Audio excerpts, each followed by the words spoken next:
Om Swastiastu, Om Awikinamastu Namasidam, Om Siddhirastu Tatastu Swaha, Om Anubadrah Kertawiyantu Viswata.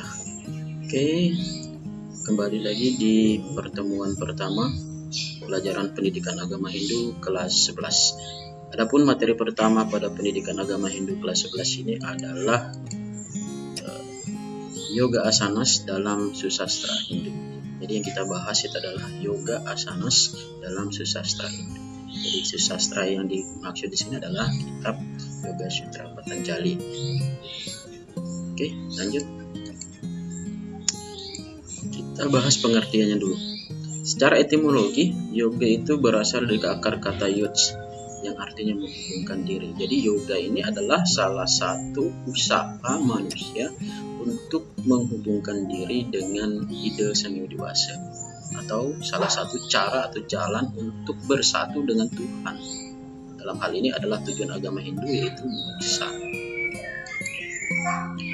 Kemudian asanas itu artinya adalah gerakan. Jadi yoga asanas itu adalah gerakan-gerakan tubuh yang bertujuan untuk menghubungkan diri dengan ide sang yang dewasa. Ya, jadi yoga asanas itu pengertiannya adalah seperti itu. Ya, dalam Yoga Sutra Patanjali dikatakan seperti ini. Yogas citta warti niroda. Yogas, ya yoga, citta itu adalah pikiran, warti itu adalah gelombang, niroda itu adalah mengendalikan. Jadi yogas citta warti niroda dapat diartikan bahwa yoga itu adalah mengendalikan gelombang-gelombang pikiran. Dalam Yoga Sutra Patanjali dikatakan bahwa pikiran kita itu berupa gelombang-gelombang yang tidak beraturan. Nah, dikatakan seseorang yang bisa mencapai yoga itu apabila dia bisa mengendalikan gelombang-gelombang pikiran tersebut dan menjadi samadhi, disatukan menjadi samadhi. Dan pada saat samadhi itulah seseorang sudah berhasil melakukan yoga. Ya, dalam Bhagavad Gita bab 2 sloka 53 dikatakan Sruti vipratipanate jada sasyati nischala samadap acala buddhis tada yogam awapsyasi.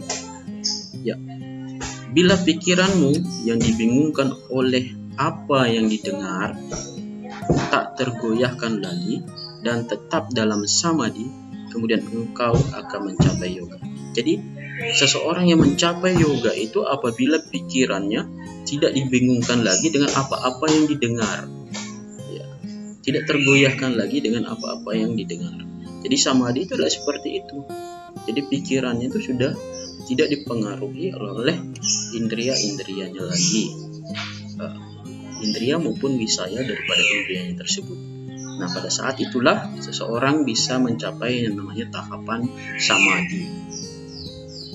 Ini dikatakan dalam Bhagavad Gita bab 2 sloka 53. Ya, kita bahas pengertian yoga dalam Yoga Sutra Patanjali. Dikatakan yoga itu adalah ilmu pengetahuan. Yoga itu adalah ilmu pengendalian pikiran dan badan untuk mencapai samadhi. Jadi yang dikendalikan sebenarnya dalam yoga ini adalah pikiran dan badan kita. Ya, yoga ini sesungguhnya itu adalah mengendalikan pikiran dan badan. Bagaimana dengan gerakan badan kita itu? Kita bisa mengendalikan pikiran kita, memfokuskan pikiran kita. Pada saat kita sudah mampu mengendalikan pikiran dan badan kita, maka kita sudah mencapai namanya tahap samadhi. Kemudian pengertian yang kedua, yoga adalah pengendalian gelombang pikiran untuk dapat berhubungan dengan ide sang yang dewasa. Ini sama yang dikatakan tadi dalam Yoga Sutra Patanjali, yoga citta warti niroda. Jadi yoga itu adalah mengendalikan gelombang-gelombang pikiran, sehingga pada saat kita sudah mampu mengendalikan gelombang pikiran tersebut, kita bisa berhubungan dengan ide sang yang dewasa. Kemudian pengertian yang ketiga, yoga itu adalah proses menyatukan Atman dan Paramatman. Ya, ini sama dengan pengertian dari moksha, ya. Moksha itu adalah bersatunya Atman dengan sang Paramatman. Jadi tujuan yoga itu sama dengan moksha. Ya, jadi yoga itu adalah sebuah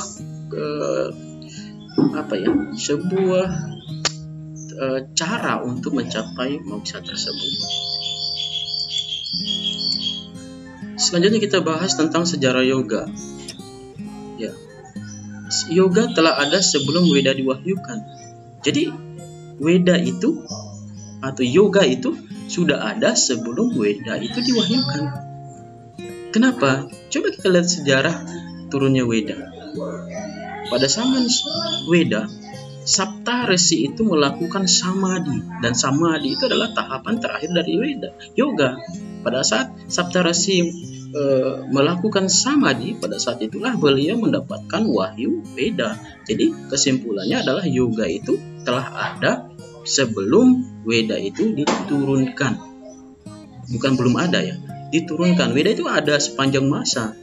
Cuman pada saat zaman Weda itu baru diwahyukan melalui yoga. Ya. Dan anehnya yoga itu ada juga di dalam Weda. Ya. Bagaimana Weda itu isinya di dalamnya ada juga berkaitan dengan yoga. Itu. Jadi yoga itu ada sebelum Weda itu diwahyukan. Bukan ada ya. Weda itu ada sepanjang masa, tapi pada saat diwahyukan Weda itu melalui yoga. Yang kedua, Weda adalah teori, sedangkan yoga adalah praktiknya. Ini yang saya bilang. Jadi teori untuk berhubungan dengan Tuhan itu ada dalam Weda. Tatwa, etika, susila, upacara itu ada dalam Weda. Tetapi praktek untuk mencapai tujuan dari agama itu adalah yoga. Ya, pendiri yoga itu adalah Maharishi Patanjali, sehingga kitab yoga itu disebut dengan istilah Yoga Sutra Patanjali. Ya, ini kitab yoga itu adalah kitab Yoga Sutra Patanjali. Kitab Bhashya adalah komentar terhadap kitab Yoga Sutra Patanjali. Bhashya itu adalah kitab komentar, dalam arti sama dengan kitab Smriti ya sebenarnya. Kitab Paweda. Paweda itu adalah sebuah penjelasan tentang kitab Weda. Sama dengan ini. Jadi Bhashya itu adalah penjelasan secara detail tentang kitab Yoga Sutra Patanjali, sehingga lebih mudah untuk dipahami dan dipelajari. Ya, komentar tersebut berbentuk sutra atau kalimat pendek ya, makanya dikatakan sebagai sutra ya. Sutra itu adalah kalimat pendek yang berupa syair-syair. Ya, kitab Yoga Sutra Patanjali terdiri dari 4 bagian. Yang pertama itu namanya adalah Samanipada. Itu berisikan tentang tata cara yoga, sifat, tujuan dan bentuk ajaran yoga. Jadi Samanipada ini adalah perkenalan seseorang terhadap kitab Yoga Sutra Patanjali. Ya, itu perkenalan dari kitab Yoga Sutra Patanjali. Jadi ini adalah pendahuluan. Jadi seseorang harus paham dulu tata cara yoga, sifat yoga, tujuan yoga, baru bisa masuk ke bagian kitab Yoga Sutra Patanjali yang kedua. Ya. Bagian yang kedua itu disebut dengan sadhana pada. Ya. Ini berisikan tentang pelaksanaan yoga untuk mencapai samadhi. Jadi di sini proses-proses ashtanga yoga yang ditekankan. Ya, jadi seseorang itu baru bisa mempelajari ashtanga yoga apabila dia sudah lulus di Samanipada dulu. Dia harus tahu tentang tata cara yoga, bukan praktik dulu ya. Dia harus perkenalan dulu di Samanipada, baru bisa mempelajari sadhana pada. Kemudian kitab yang ketiga itu adalah Vibhuti-pada, atau yang membahas tentang aspek sukma batin dan kekuatannya diperoleh dari yoga. Ya, jadi setelah kita mempelajari mencapai tahap sama sadhana pada, itu kita akan mencapai tahapan Vibhuti-pada, yaitu gerakan-gerakan yoga yang kita lakukan sehingga mempengaruhi gerakan badan kita, itu asanas kita, pose-pose kita, itu telah bisa mengendalikan tubuh kita Yang keempat itu adalah Vibhuti-pada. Ya, aspek sukma atau batin dan kekuatan yang diperoleh dari yoga. Jadi setelah kita mempelajari yoga, ada kekuatan-kekuatan yang diperoleh dari yoga itu. Ada pembangkitan cakra. Jadi cakra itu kita itu bisa bangkit setelah kita mempelajari Ashtanga yoga ini. Nah, pada tahap itulah disebut dengan Vibhuti-pada. Dan tahap terakhir itu, ada bagian terakhir itu disebut dengan Kaivalya-pada. Ini berkaitan dengan tujuan dari pelaksanaan yoga. Jadi apa yang diperoleh setelah kita mempelajari yoga? Itu adalah alam kelepasan, kenyataan roh dalam mengatasi duniawi. Ya ini. Jadi pada saat kita tuntas melakukan yoga, kita dapat mengatasi kehidupan duniawi.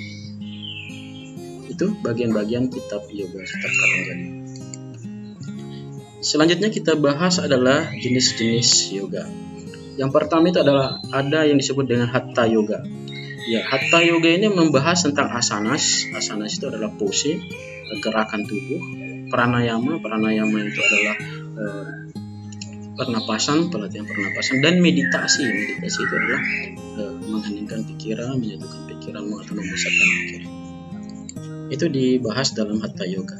Kemudian mantra yoga. Di mantra yoga itu yang dibahas adalah mengucapkan kalimat-kalimat suci yang berkaitan dengan yoga. Nanti di slide selanjutnya ada mantra yoga yang bisa kita praktekkan.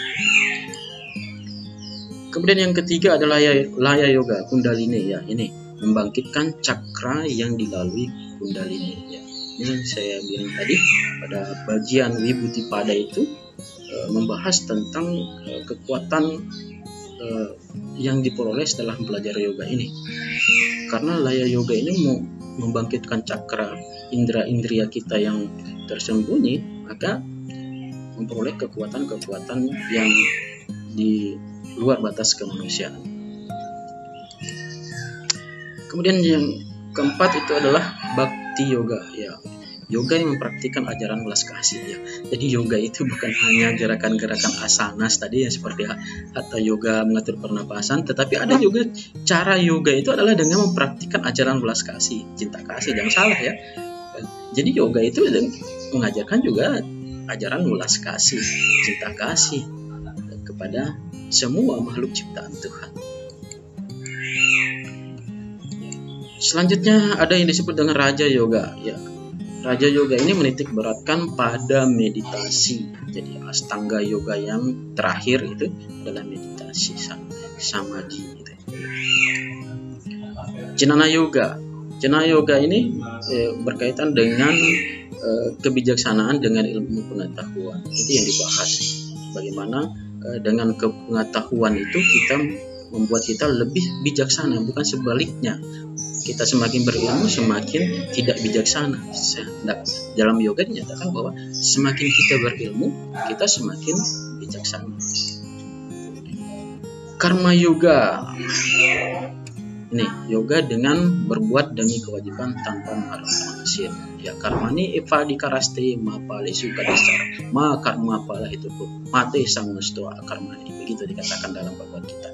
Jadi berbuat tanpa mengharapkan pamrih. Sampai di sini dulu materi pertemuan pertama KD Yoga Asanas dalam sastra Hindu. Jadi kalau ada pertanyaan silakan tulis di kolom komentar, nanti Bapak jawab pertanyaannya. Demikian. Jika kurang paham bisa diputar ulang videonya, di pause, diputar ulang videonya sehingga semakin paham. Oke, demikian Bapak akhiri dengan Parma Santi. Om Santi, Santi, Santi, Om.